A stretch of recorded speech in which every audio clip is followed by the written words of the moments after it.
Good morning. Welcome to the Unitarian Universalist Church of the Hill Country located in Kerrville, Texas. For those of you who may join us on Facebook later on, we welcome you. We also have two visitors electronically, it looks like this morning, and we are very pleased to have y'all. Thank you so much for tuning in. Let us now focus on the present and the words and the music we are about to hear.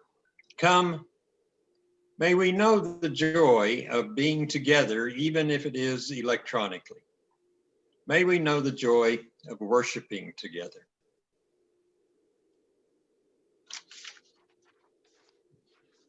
At this time, we will take announcements from anybody who has something they want to announce. Raise your hand and Justin will recognize you and turn you on. All right, Vicki, 1 second. Let me get you. There you go. Go ahead, Vicki. Thanks, Justin.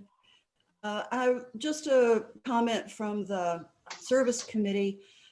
We're considering a Christmas Eve Zoom event late afternoon. And I would just like a show of hands, maybe, if anybody is interested in doing that. Would you raise your hand if you're interested or think it's a good idea? See? Okay. Great. Thank you. That's my announcement. More information will be forthcoming. Thank you. All right. Okay, and Donna, let me get you there.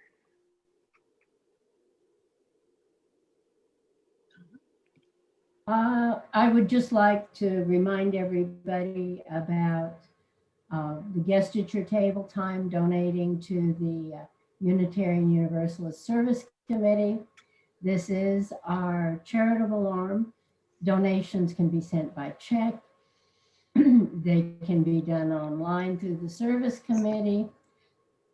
I know that if you're like me, you feel this time of year that every nonprofit you have given to is like that plant in the Little Shop of Horrors. You feed it, it gets bigger. It says, feed me. You get more in your mail, more in your email, and you feed it and it gets bigger. But this is our charitable arm, and they are doing good work with the crisis on the border, providing some legal support. If you need any information, please just let me know. And also to remind you, although we don't have to give from our IRAs this year, our required distribution, the amount you have to give next year is determined by how much you have at the end of this year. And we don't know how the stock market's going to do next year. So you might want to pare it down just a bit. That's it. Thank you.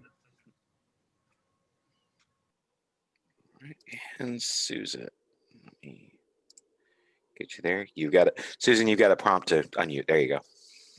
I did that. Thank you. I was just going to ask, do you still want us, Donna, to send to you so that I know at one point you could put it together? I forgot. Can I send it to you and then you do what you need to do? Yes, you can send it to me and I will just send it all in, any checks in together. And I need to put it on the spreadsheet. You're welcome to send it in individually, but make sure you put on the memo line that it's from the Unitarian Universalist Church of the Hill Country. So you can do it anyway.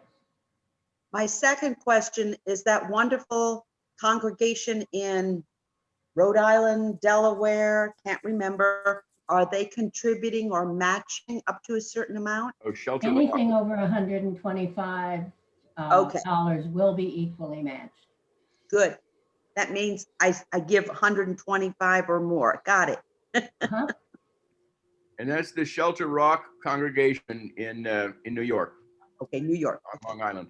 All right, and Don, you should have a prompt to unmute yourself there.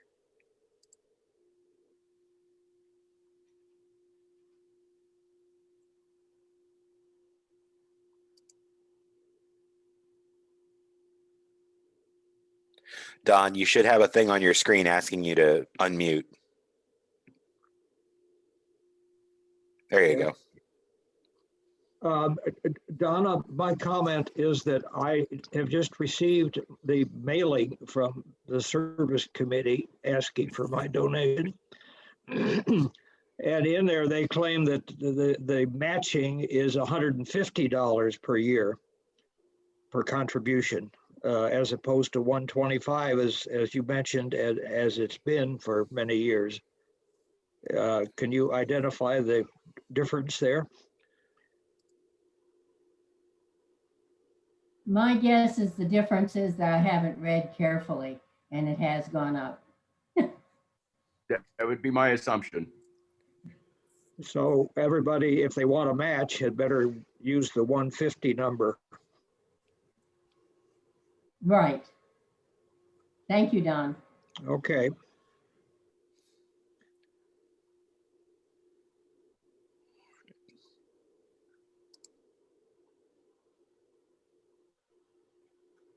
Oh,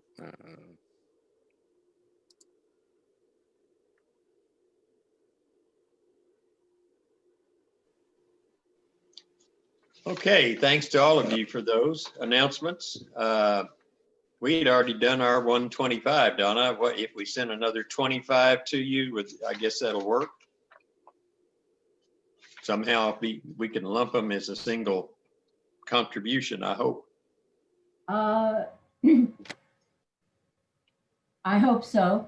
If you send it to me, also make sure you send me the information on how your previous donation went in, like the check number or I thought we did. something like that, and I can include it on the spreadsheet. She's Okay. talking to everybody. Thank you. All Carolyn. right, this time oh, I'm sorry.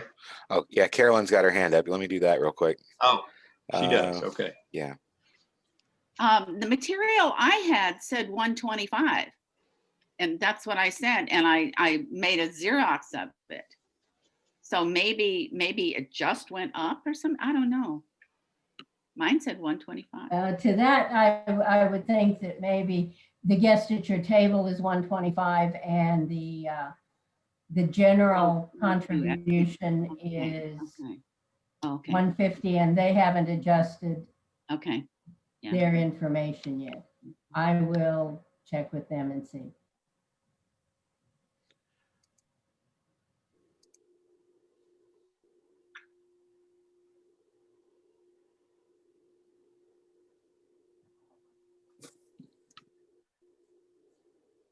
Oh.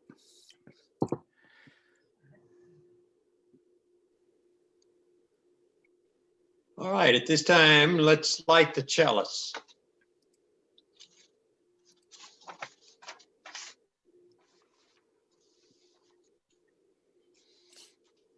We light this chalice as a symbol of our faith. May our many sparks meet and merge in communion of heart and soul.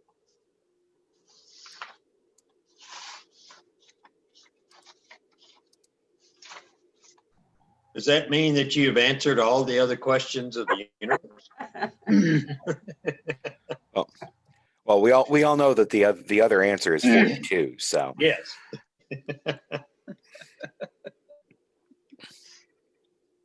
All right, thanks to you all. At this time, we will put the church mission statement up on the screen and let's read it together. And then we will put the affirmation on the screen and likewise read it together. Justin?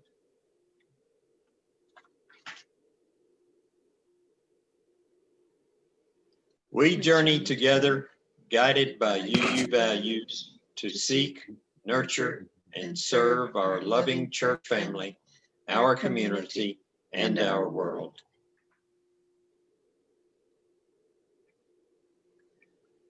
The doctrine of this church is love. The quest of truth is its sacrament, and service is its prayer.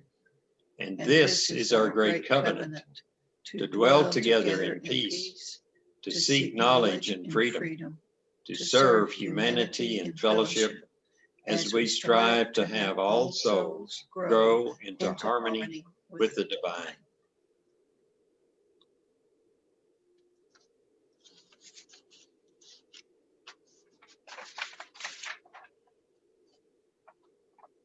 We next will have a reading. Excuse me. It's entitled Ode to Rationalist. I'm having trouble with that one. At Christmas. It was written by UU minister John Corrado.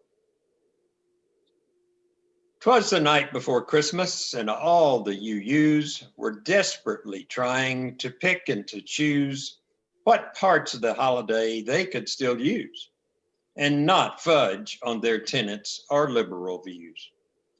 Some folks who call themselves quite Unitarian think that a Christmas with Christ is barbarian.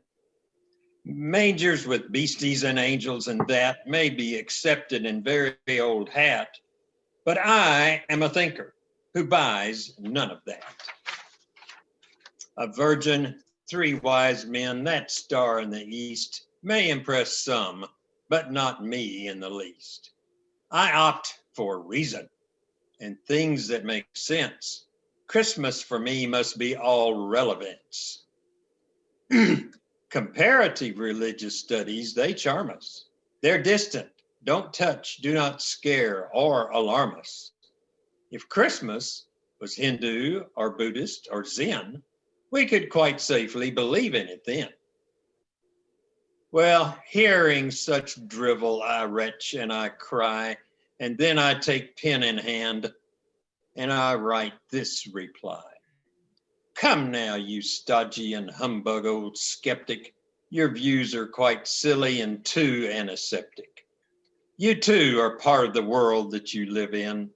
Don't be so uptight. Relax now and give in. If you're a liberal poobah, you'll queer it. Christmas is mainly a time for the spirit. If you can't deck the halls with boughs of holly, you can at least have a spirit that's jolly. Christmas and Chanukah celebrate glories, but right at their heart, they are both inside stories. Wrap up a gift, sing a song, light a light. Merry Christmas to all out of sight. Dynamite.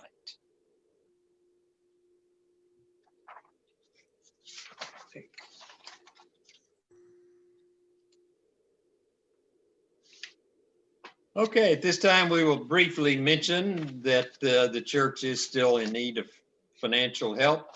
Expenses continue. You were speaking earlier about what some things that have happened in 2020 tax-wise. I just found out recently, or was informed, that in 2020, you can make a charitable contribution and write it off of your taxes without having to itemize deductions.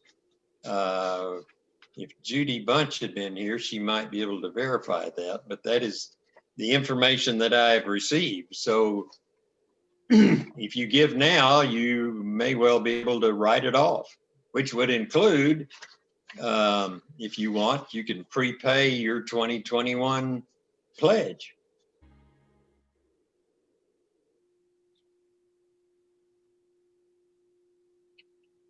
Thank you. Art, you're on. Well, let me start with a fractured Christmas carol written by another UU minister, Christopher Rabel, from his collection of a book called Hymns for the Cerebration of Strife, a satirical play on the title of the old hymnal, which was called Hymns for the Celebration of Life. This is also to the tune of God Rest Ye Merry Gentlemen, and I'm only going to read the first stanza. It's similar to the Ode to Rationalists at Christmas. Remember, there's no evidence there was a Christmas. Oh, I'm sorry. God rest you Unitarians, let nothing you dismay. Remember, there's no evidence there was a Christmas day. When Christ was born is just not known, no matter what they say. Glad tidings of reason and fact, glad tidings of reason and fact.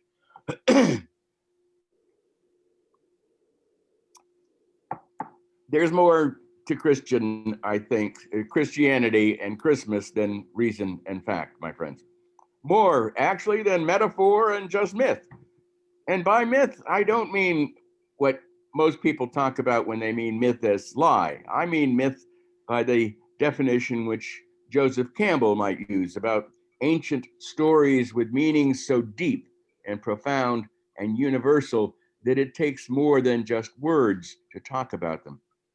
It has become, of course, cultural as well as a billion-dollar industry, as well as religion. But it's also a season, I think, of light and love for all and beyond one religion. And I confess to loving this season, while also having to struggle with what I like to call my inner Scrooge. I wrote a poem some years ago that reflects this, titled Winter Reflection, Caution Depends on the Mirror Used. Winter myths, warm as comforter, both literally and figuratively, mixing metaphors and memories, meanings and myths, we come to Christmas, always much too soon, always too quickly.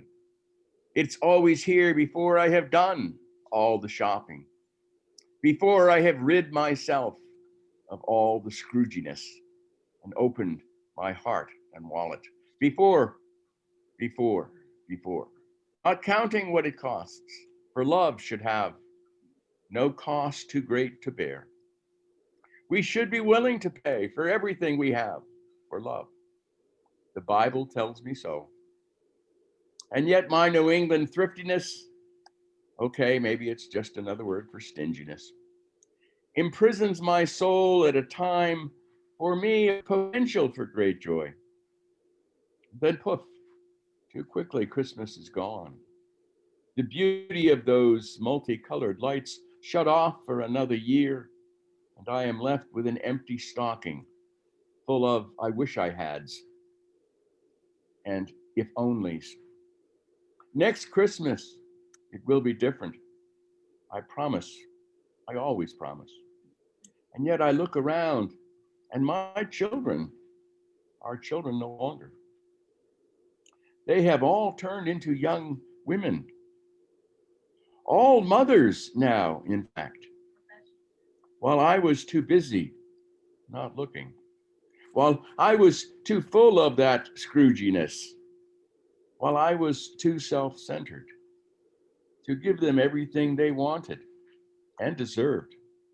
And the ghost of Christmas past haunts me still, for they were such angels, so pretty and sweet and good and loving. I find myself almost as nostalgic now for their childhoods as well as my own. And I want to do it all over again. Except I want to do it right this time. Have all the time and love in the world for my family. To never say I'm too busy. And yet after all the presents are opened, no matter how nice they are, no matter how much time, no matter how much the family was pleased with their gifts, I always fight the depressing feeling of that selfish disappointment in life, in Christmas, in people not reading my mind, and that dreaded feeling of, is this all there is? But really, it's that I don't feel like it. Remembering that feeling of when I was a child, and this was a truly magical holiday, when wishes might come true, when toys and guns, yes, I have to admit that, and cars and trains and books, and Lord, spare me from boring clothes. And they were the harbinger of a great year to come. And when so many more of my family were still alive. And I mentally find myself in the midst of New Hampshire white Christmas memories and those beautiful colored lights reflecting off the banks of fresh white snow when life was simpler and worries were few, and when childhood beliefs were a warm and comforting security blanket, and my parents and their love was all the God I needed. It seems so long ago, doesn't it? So I came up again some time ago. You know, one of the difficulties, they say in seminary, the difficulty is you really only have one sermon in you and you just keep preaching it. And I say the difficulty is that when you're a Unitarian Universalist minister, you have to keep preaching Christmas and Easter sermons over and over. And the longer you serve a church, you see, and I served the church in San Antonio for almost 16 years. And every Christmas I had to come up with a new Christmas sermon. So I came up with this called the 10 Commandments. Okay, suggestions for surviving Christmas. Number 1, remember Christmas is really a pagan holiday layered over. So keep it merry and bright. Santa, Frosty, and Rudolph can also be part of the nativity scene. Christmas lights are therapeutic. Take at least one evening and drive around to see them. Maybe even drive all the way to San Antonio to see them. You don't even have to get out of the car. If you haven't seen the Riverwalk lately lit up in Christmas lights, try it. 2, feel free to be as nostalgic as possible. Meditate daily on the positive memories of the season, but don't get caught up in what I call the comparison game. Remember, the reason that no one can bake an apple pie like Grandma used to make is that your memory can no longer taste like it did when you were 9 years old. 3, don't suppress those negative feelings, which can also naturally arise, but don't dwell on them either. Get rid of them by getting them off your chest, and that is done by expressing them to someone you trust, and especially someone who is willing to listen, like that old country song, tell them to someone who cares, like a close family member, a friend, your minister, your therapist, or even write them down in a journal or what I call the unmailed letter to a particular person, maybe that you're angry with. And the reason it's unmailed is I want you to write that letter and say everything you feel, call them every name in the book. But whatever you do, kind of like that email, wait 24 hours before you send it. Don't mail it, rip it up. But you've written it and you've gotten it off your chest. 4, don't sweat the small stuff. And you'd be surprised at how much small stuff there is, especially when you compare it to COVID virus, to the goings on in the universe, in time and space.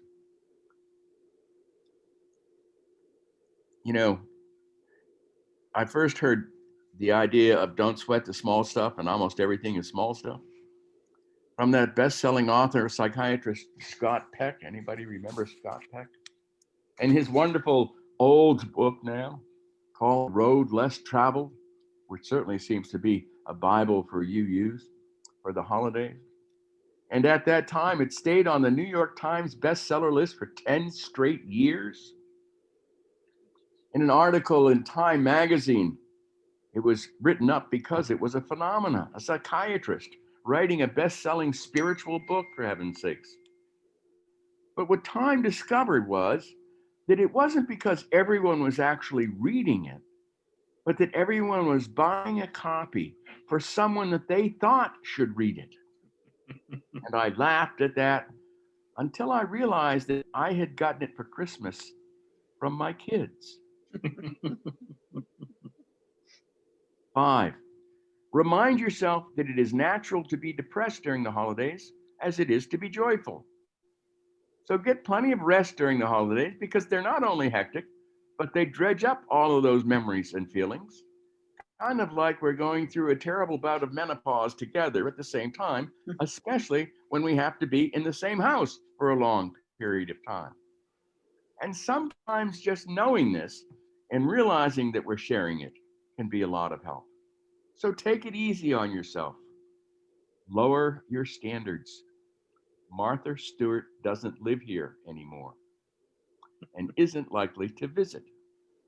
Don't compare yourself to the family favorite or the family success story. assuming, of course, that you're not the family success story. And I don't mean to imply that you're not. 6, cry as much as you feel like it.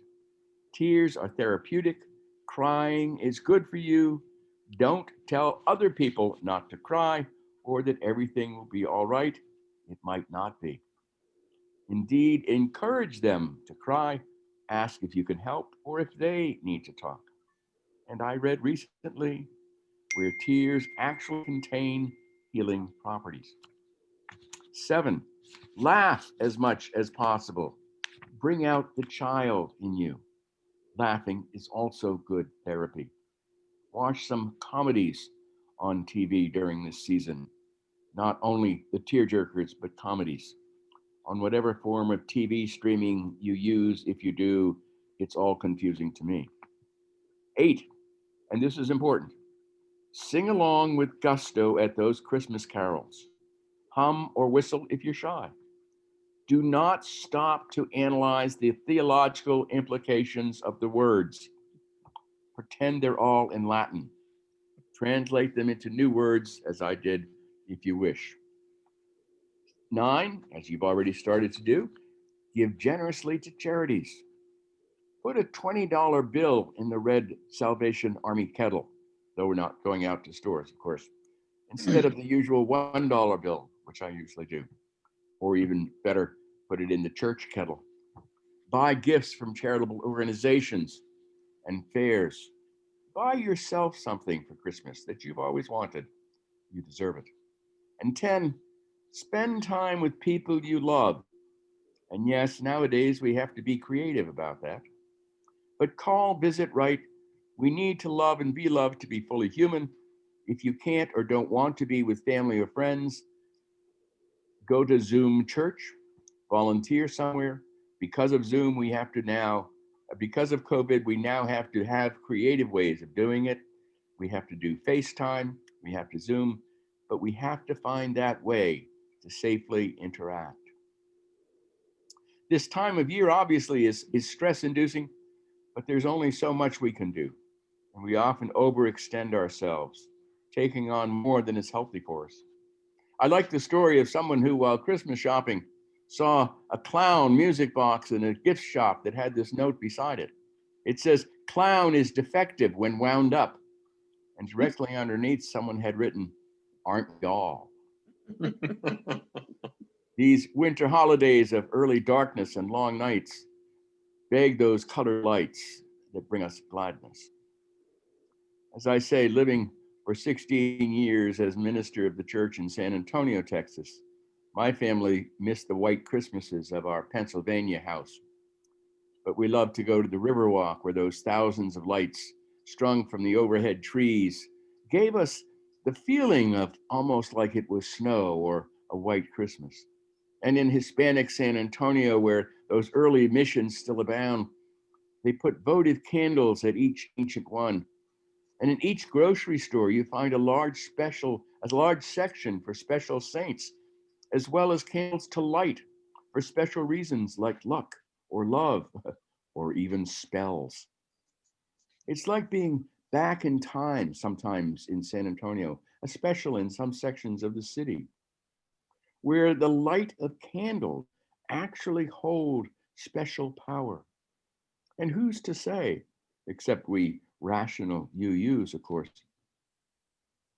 we rational UUs who like to come out on Christmas Eve to light our own candles or chalices, who we know have absolutely no power or meaning, but we love to participate. Oops. We love those ancient rituals that are thousands of years old, the lighting of candles. He's got Tourette's. Forever, you see. We're not even aware sometimes that sacred flame. The sacred flame, I want to argue, is no mere light, but has that mesmerizing power beyond heat and illumination. It is related to perhaps that fire that might have been the earliest of humanity's religious connections. Do you suppose that the myth of Santa going down the chimney is just for children or it's connected to the sacred hearth for the same reason. That the Star of Bethlehem is just a story, or is it related to a sacred comet that is now, as they say, aligning for the next year? The season of solstice is related, of course, to the biggest fire of all, the sun in the sky. So a bit of the sun is on the flame of each candle. And James George Fraser, in his early work, The Golden Bough, said, the ancient fire festival of the winter solstice appears to survive in the Yule log custom, with the custom of the 12 days of Christmas. So we may light our Christmas Eve, our solstice, Yule, sacred candles. It brings meaning to the night. We gather with family and friends, hoping and praying for peace on earth and goodwill to all. And I will argue that our Christmas lights are also related to the sacred fire, and that we are all just connecting back to ancient ancestors, remembering the dead, and all in this series and myths and metaphors of Christmas. Let me close with another Christmas poem that I keep adapting every year, adding a new line or a new sentence that again I have written over the many years, called Love Lessons and Light. It is more than meets the ear, the eye, the heart, the mind. It is more than seasonal disorders of limited light and cold winter. More than Santa and Rudolph, Frosty, yea, even more than the Christ child. Perhaps it is the power that is unleashed every year right around this time. Solstice, Advent, Hanukkah, Posada, Christmas. Christmas always with the X, Xmas. X standing for the unknown, solved only by using the spiritual equation. Or Depthali, Saturnalia.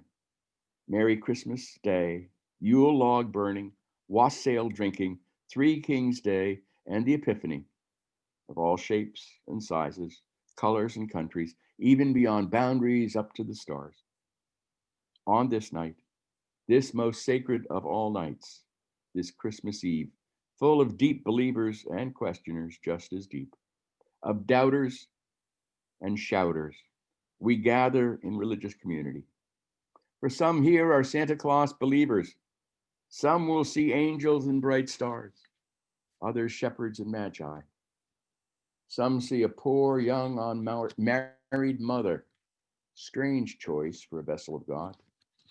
The holy days of this time of year take many names and forms and faces. The traditions of our fond family memories, the metaphors of myths and stories, more deeply meaningful than disputing facts of ancient history.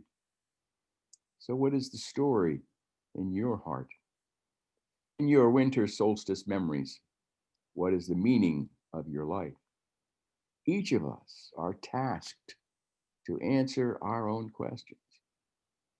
And perhaps at certain times of the year, of our lives, a holy portal opens, a sacred and spiritual opportunity, when love might rule over hate and greed, in the turning of the seasons, a birth of potential salvation of the world, an epiphany of the newborn babe or of any babe, another layer of talk over experience, of an awe so deep and wide, one has to both laugh and cry.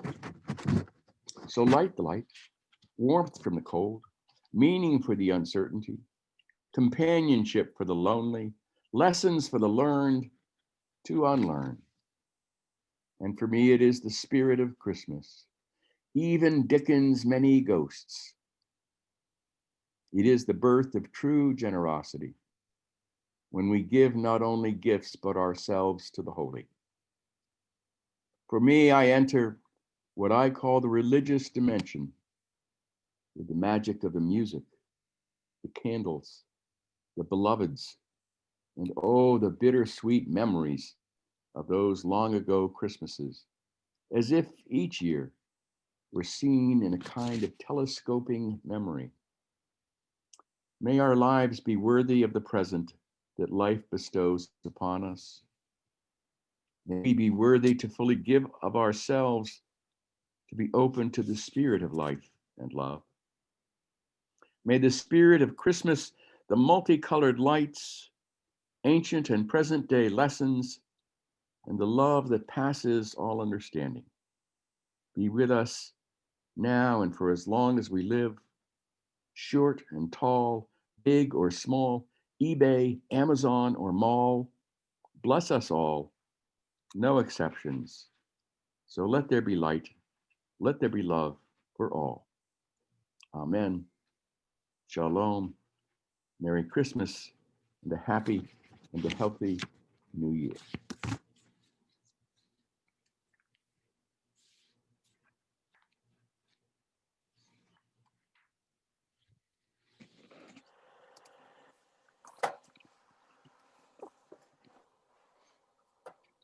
Thank you so much, Art.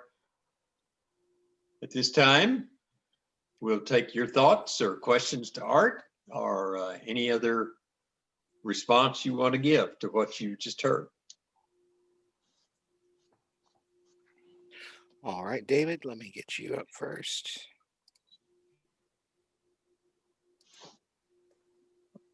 Yeah. I guess I'm just going to say what I think so much of us must be feeling. I've always loved Christmas. But this is the hardest Christmas I've ever known, with the isolation from COVID and the crazy politics. I've never certainly had it's only a small thought in the back of my mind, the fear of a military coup and of the establishment of an authoritarian dictatorship in the United States. It's only a small fear. It's hardly there at all, but it's there. And I've never had that before, anything like it. So, and then the isolation, I've always loved Christmas. And it's always, as you said, Art, so well, the mixture of melancholy and happiness. But the contradictions and the difficulties seem worse this year than ever. And I'm finding it very hard. Yeah. No, I empathize, David. I sometimes try to put it in perspective and think of what it must have been like in World War II or in other places. I mean, not that takes anything away from what we're feeling right now. And certainly I think, many of us feel similarly. I guess, and the way sometimes I feel is that I try to think of other things, type of thing, and have faith that there are other people out there who are going to prevent that, and maybe that's false hope. That it was a close race, which means like half of the country, as my wife said, it means half the country are idiots. But at least more people aren't. So I think that's the hope. And so what I try to do is to come down on the side of hope, and think of that, and go from there. But yes.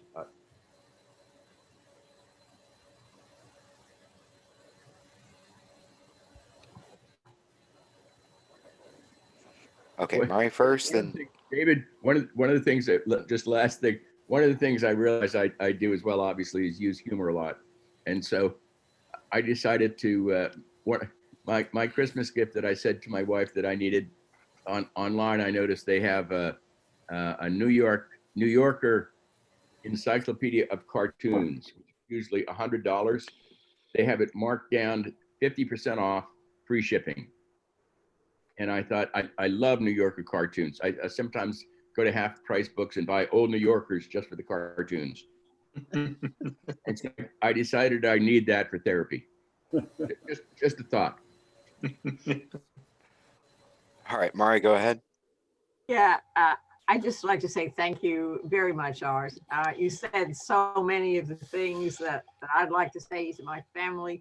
And so would you please send me the sermon and I'll send it on to all the If anyone would like a copy, just send me an email, and it's really easy for me to just send you out a copy.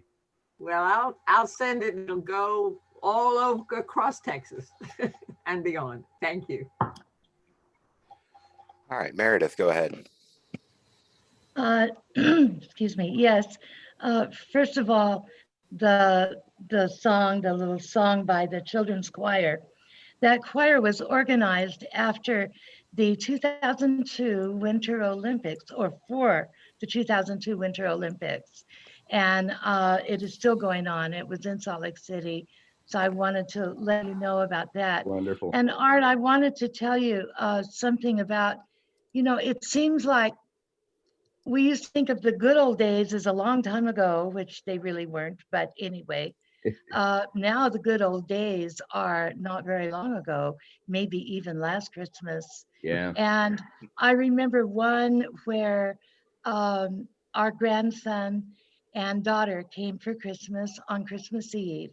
And our grandson was young, was a kid. And when they got there, we did what our daughter wanted, which was to go to the river walk and ride on the boat on the river. And it was spectacular, so beautiful in the darkness with all the lights and the boat, and the music was playing.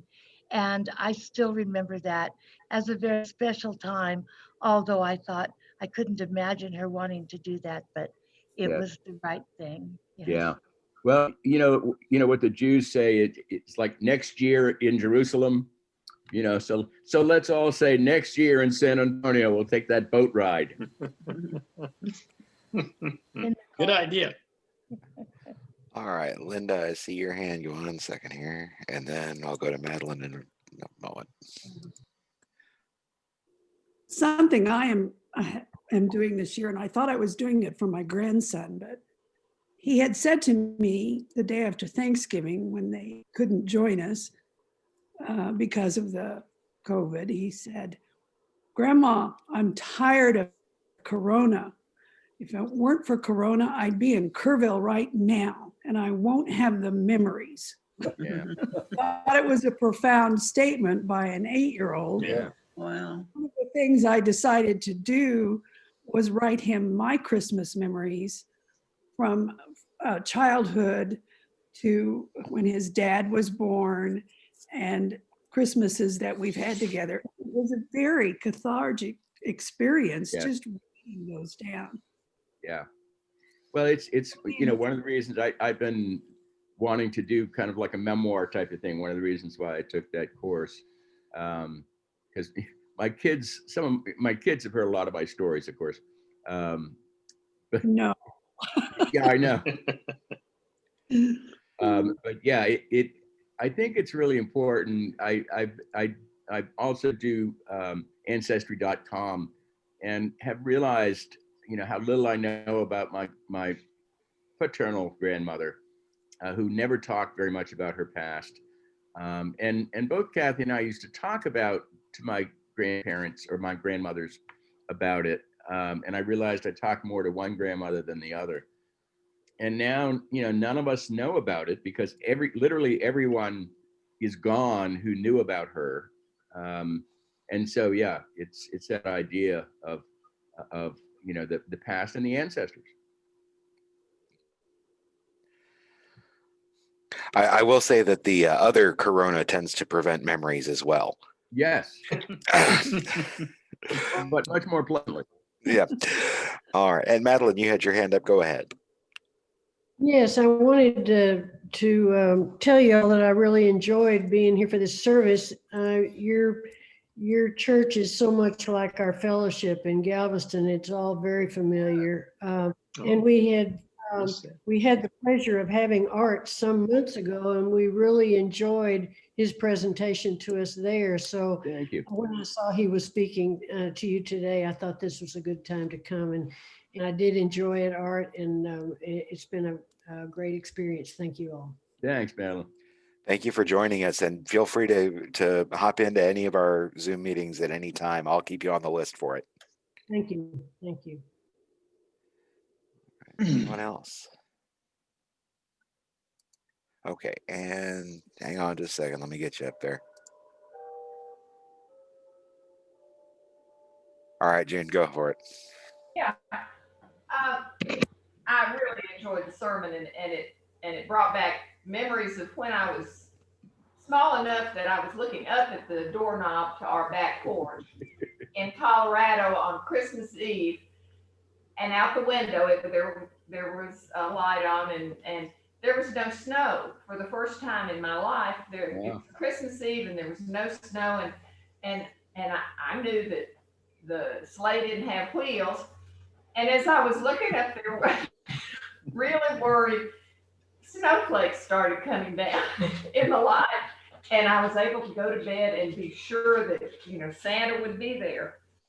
I miss that feeling, and remember that I've had it again when Kevin and I spent our first Christmas in Indonesia. And in a Muslim country, it's hard to find a lot of Christmas things. Yeah.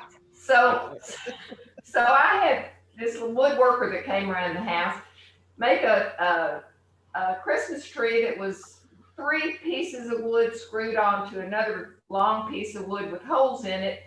And I made Christmas ornaments out of dried corn husks. I still have most of those ornaments. So I decorated the tree. We went off for Christmas, and when we came back, it had tinsel on it.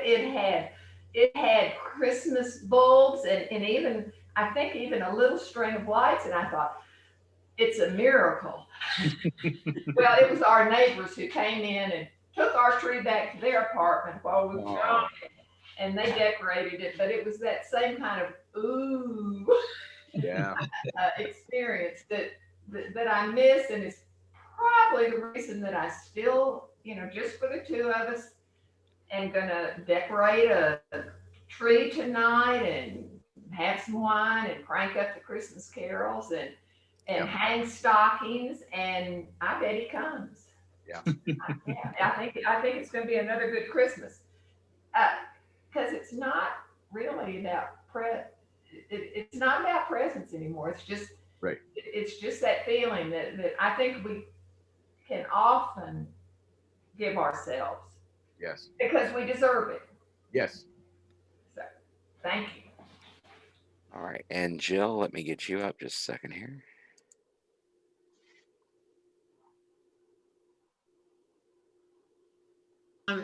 June made me think of, we put up decorations yesterday, and I told the family that if it weren't for Chloe, I probably wouldn't even bother this year.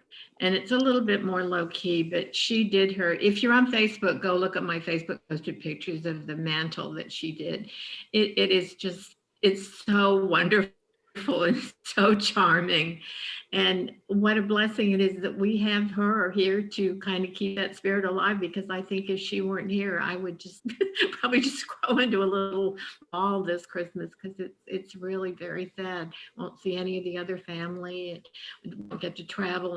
And every year we've gone to the Dallas-Fort Worth area and spent time with various family and friends. So this is a really, really hard one for us. So I'm grateful at least we have the 14-year-old. Yeah. All right, anyone else? One of the things we did for Thanksgiving, because we couldn't be together, was we had a Zoom family game night after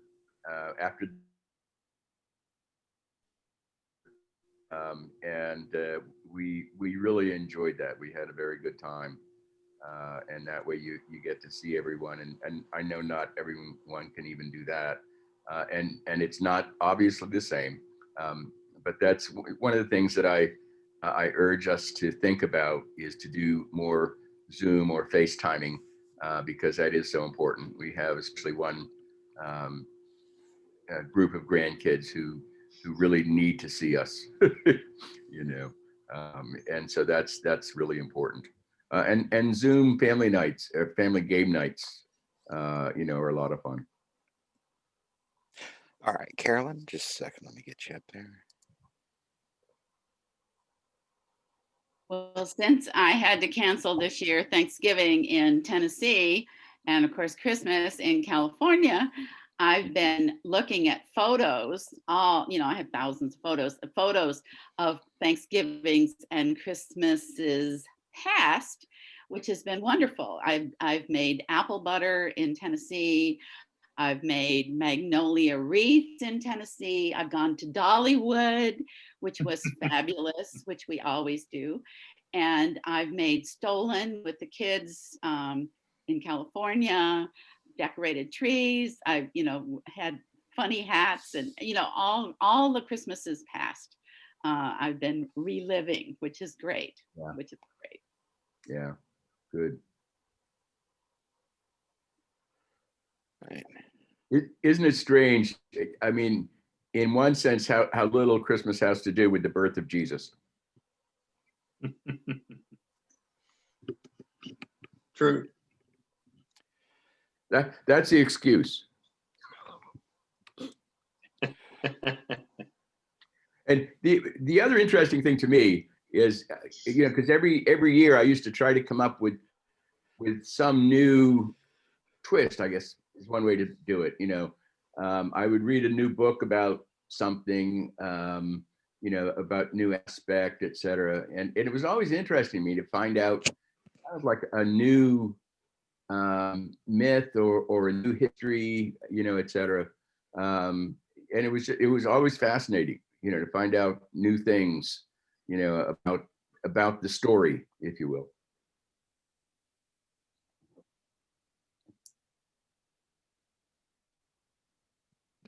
Carolyn, 1 second. Let me get you back on.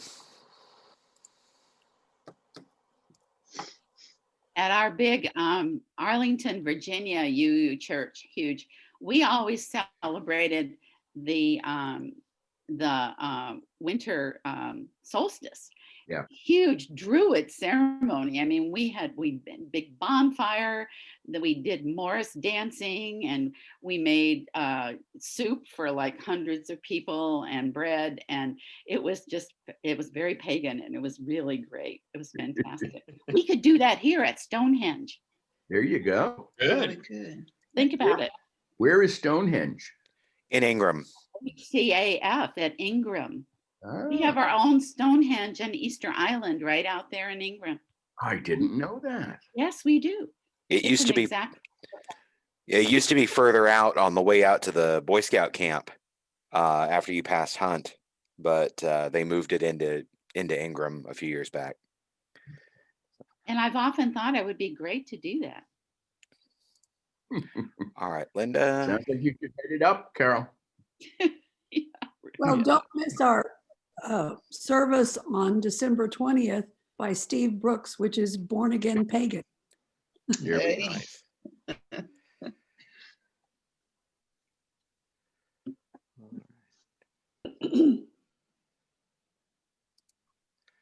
All right. Are we going to try to do that other song, or did the first one not sit right with everybody? Yeah, I think it's better just to look at it, and I think it's hard to do otherwise. It was an experiment, but yeah. Good effort. Well, let me read it. I'll read it, and then we'll read it as a poem, I think.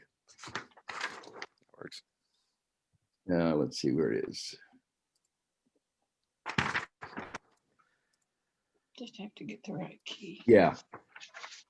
Now is the season of the year in which to celebrate the birth of one who taught that love has power to cast out hate, who through his life gave all of us example good and great. O tidings of comfort and joy, comfort and joy.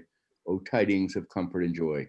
Not he alone, the sages all the same great truth declare, that if we work with harmony and have the will to dare, that we can make earth paradise and all of life more fair. O tidings of comfort and joy, comfort and joy, O tidings of comfort and joy. Then let us all join in amity with all who live on earth, for everyone the world around is born of equal worth. And if with love we share our lives, then sorrow turns to mirth. O tidings of comfort and joy, O tidings of comfort and joy. Very nice. Thank you. All right, at this time, we will extinguish our chalice. And we extinguish this chalice flame, but daring to carry forward the vision of this great faith, that freedom and justice will one day prevail in this nation and perhaps across the earth. Help make it so. Go in peace. And thank you for coming. And may the power of love, which passes all understanding, be with us now and for a long, long time. Happy holidays. Amen.